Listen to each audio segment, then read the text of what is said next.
Hey, this is Eric Herman, and today we're going to review a few features of antibiotics in Epicare. In particular, how to add end dates to those antibiotics and to add them to your preference list for easy order entry. In order entry, let's demonstrate how to order amoxicillin 500 milligrams TID for 10 days. Simply type in amox 500, select the routine choice, and enter the information as normal.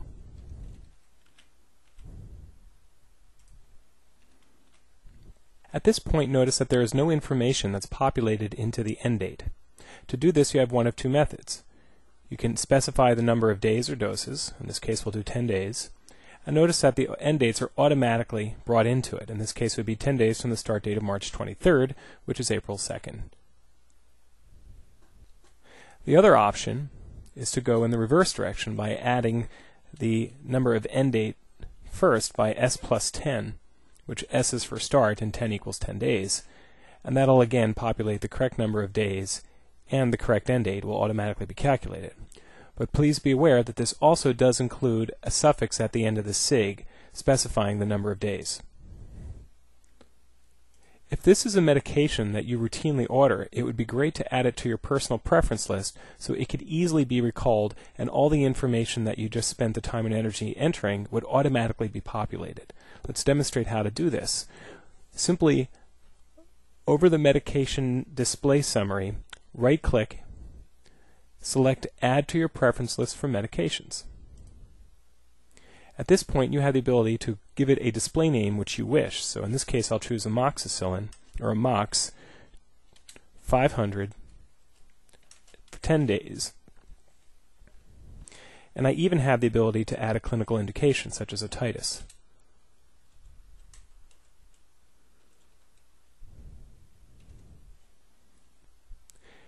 Next, make sure that the correct information was brought in from order entry. Here you'll notice that the dispense, caps, and refills are brought in, including the dates of the for 10 days. However, the end date is not, so you'll want to go and enter that with the S plus 10 as we demonstrated before. And that will automatically make sure that any time you select this drug from your preference list, an end date 10 days after you ordered it will be populated. So in this case, the information all looks correct, and you can accept it. To demonstrate how easy it is to select this from your preference list, I'm going to remove the original order and reorder it as just amox. And you'll notice that my preference list selection now comes to the top.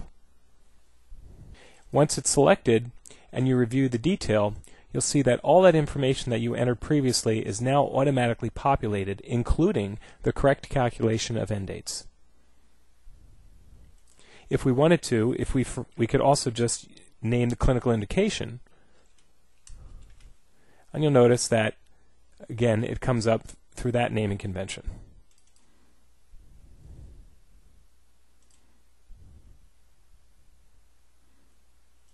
You can probably imagine multiple scenarios where having preference lists set up in advance could be very helpful.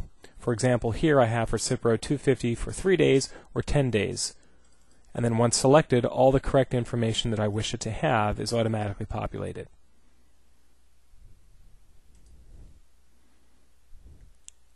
Notice that since the end dates are present, this means that when that date occurs, Cipro will automatically be taken off the medication list by Epicare. This is important for having accurate medication lists in the future. Lastly, you can review all your preference lists by going to the Preference List Composer here under Patient Care Tools, selecting your name, and then seeing all the different options for your preference list. In this case, we'll choose medications for outpatient. And there you have the ability to set up even sections or modify the medications one at a time. If you have any further questions about how to use the Preference List Composer, please let me know, or we'd be happy to forward you another video that will instruct you further.